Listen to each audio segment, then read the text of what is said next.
What's up guys, Pax here. So let's jump on to the final review of the cards of the gods, the war gods, and of the different gods in the Genesis set, and let's look at the creatures from war. So like I said in the video, in the previous card review video with the war spells and relics, war typically follows the same philosophy as nature, where it doesn't have that great spells, but it compensates with really powerful creatures. So it's going to be interesting to look at the creatures today and see which ones are really good.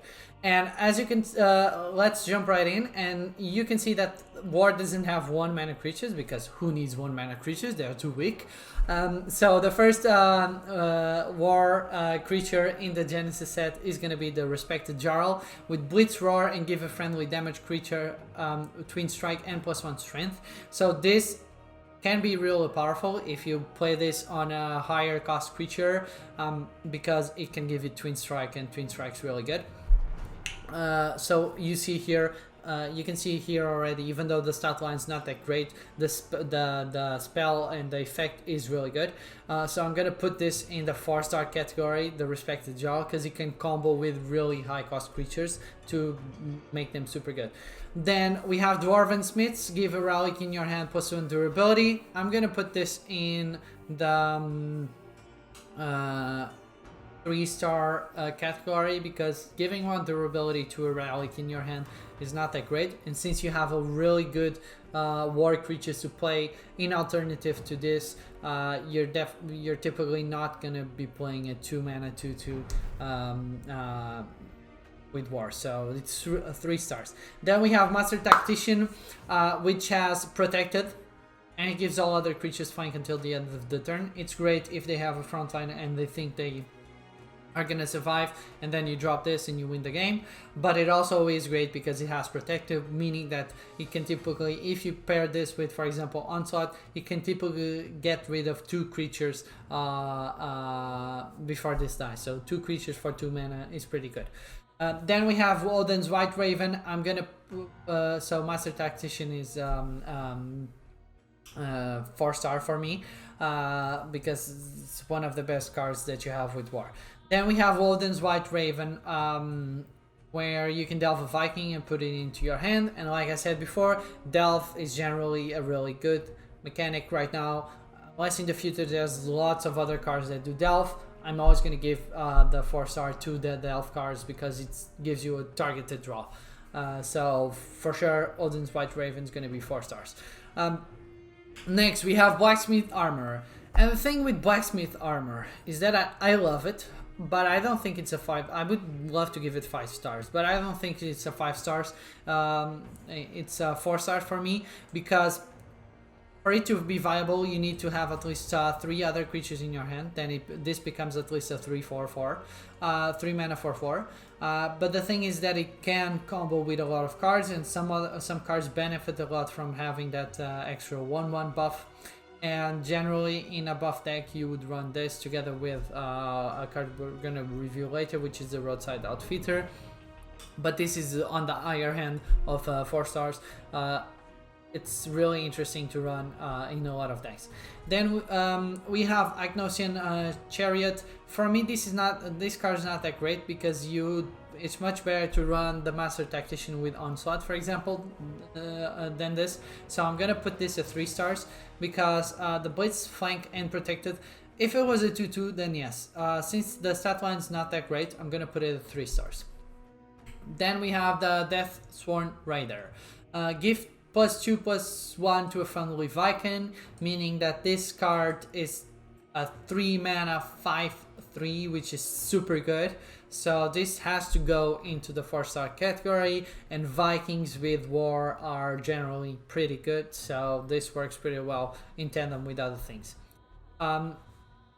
Next we have Prodigious Armorer, where at the end of your turn it has backline, and at the end of your turn give +1 health to another random friendly creature. This card works pretty well with Vikings, because typically Vikings are more aggressive and have higher strength stats and lower health, and this helps them buff them up. So this card's pretty good. I'm gonna put this in the 4-star category as well, even though it would benefit from being like, for example, too far. Next, as you can see, it's the same as nature. War has a lot of 4-star cards because they have to overcompensate the fact that they don't have really good spells and really good removals. Then we have Hephaestus the Enchanter. Hephaestus is the god, the god of fire, and he would forge all of the weapons in for the other gods in the Greek mythology.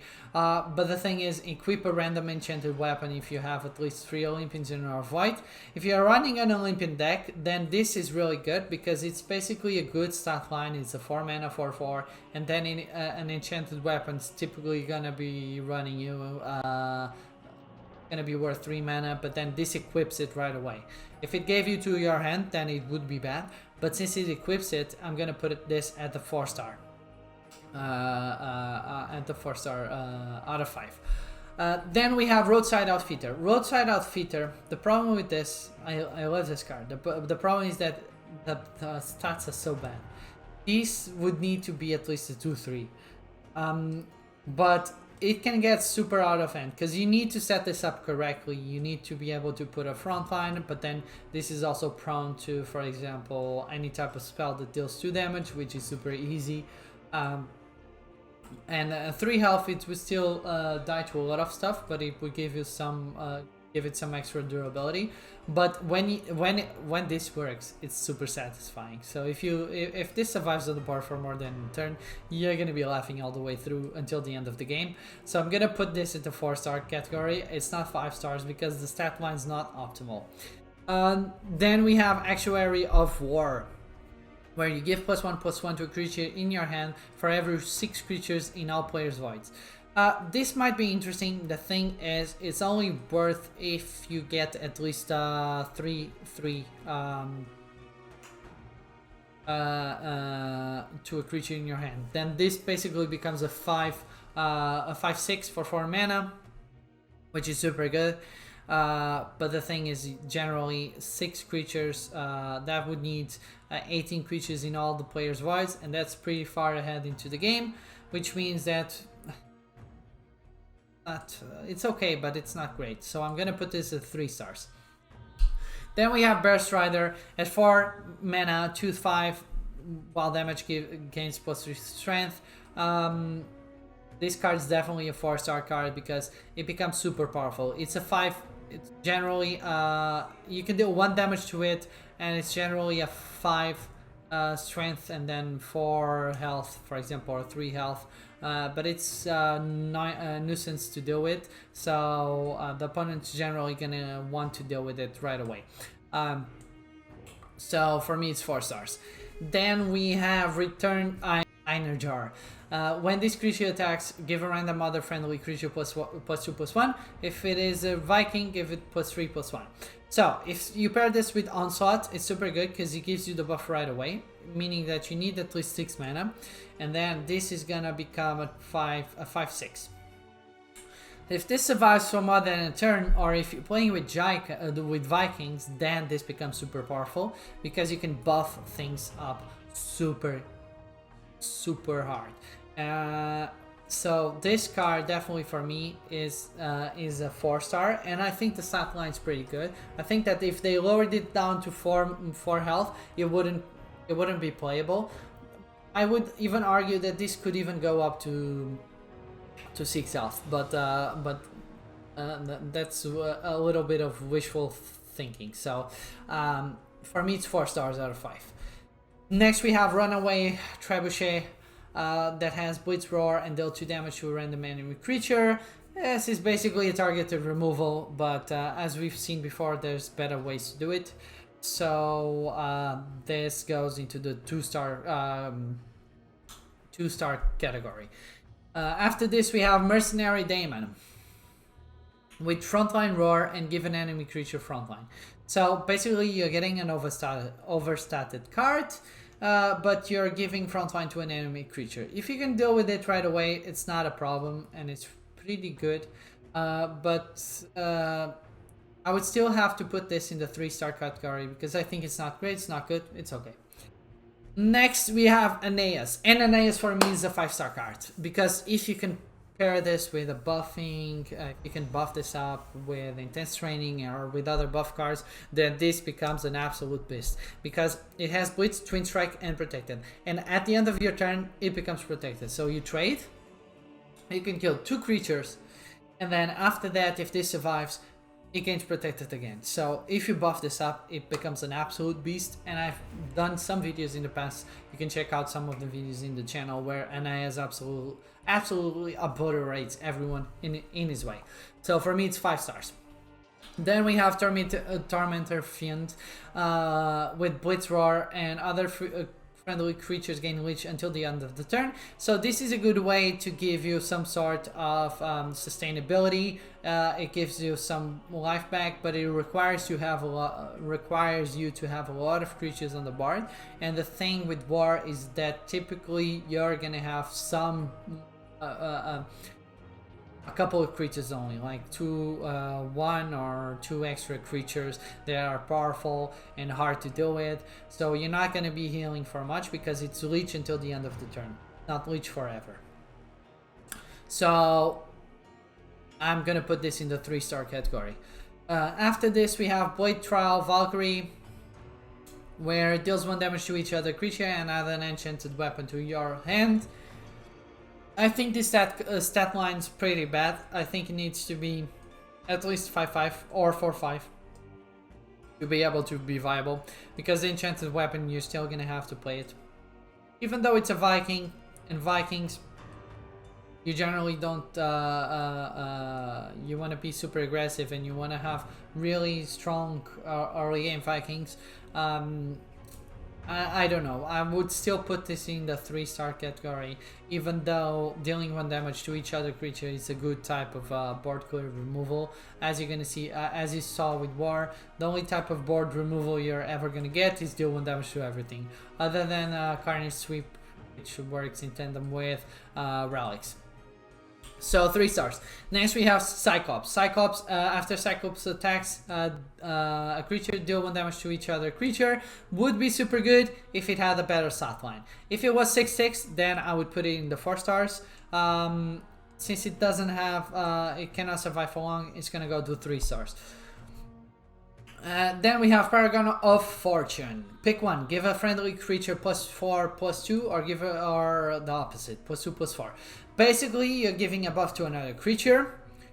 So this basically becomes a 7/5 for 6 mana. The thing is, you can pair this with other things, because it gives a friendly creature. It's not a random friendly creature, so you can choose. So this works pretty well with, for example, Aniyah, Bear Strider, Roadside Outfitter, all those types of cards that benefit from having that type of buff. You probably would give them +2/+4 to be able to give them a lot of survivability. But I still say that this card's really good, even though it doesn't see a lot of play. So for me, it's 4 stars. Next we have Tiered Adjusts. Another 5-star card, in my opinion. It's super good because it has Blitz, and after it takes damage, it gets +5 strength. So you're gonna be trading this against a creature, and after that, this is gonna be a 9/7, for example, or 9/6, which is super good. So on top of getting a removal, you get a 9/6 on the board, and that's amazing in terms of stats and the value that you get for the mana that you're using, because it's 7 mana. If this was 8 mana, I wouldn't say the same thing, but at 7 mana, it's super good. 5 stars, approval. Next we have Furies. Furies are interesting because if you're running an Olympic deck, you can cheat out a lot of stats for the mana, because you can put 3 Furies with 4/3, and that's 12/9 worth of stats for 7 mana. And they all have Blitz, so that's super good. It's 12/9 worth of mana of stats for 7 mana. So for me, it definitely has to go into the 4 star. It's not 5 stars because it's not the same as tier, but it's 4 stars, really high 4 stars rating. Then we have Mountain Great Worm. whenever this creature takes damage, double its strength. This is super interesting. It's kind of a meme card because if you play it well and if you're able to buff it up beforehand, you want to have a lot of health here. But if you're able to buff it up, they're going to deal with it right away. They're going to use a reap, or they're going to use a targeted removal to get rid of this. Because otherwise it gets out of hand super quickly. You just need to double it twice. And if you buff it up, if it's like a 6 12 or a 7 14 stats, as soon as it goes into the board, when it doubles it's gonna go up to 14 damage, and that's pretty much game over. But I still put this at the 4-star category.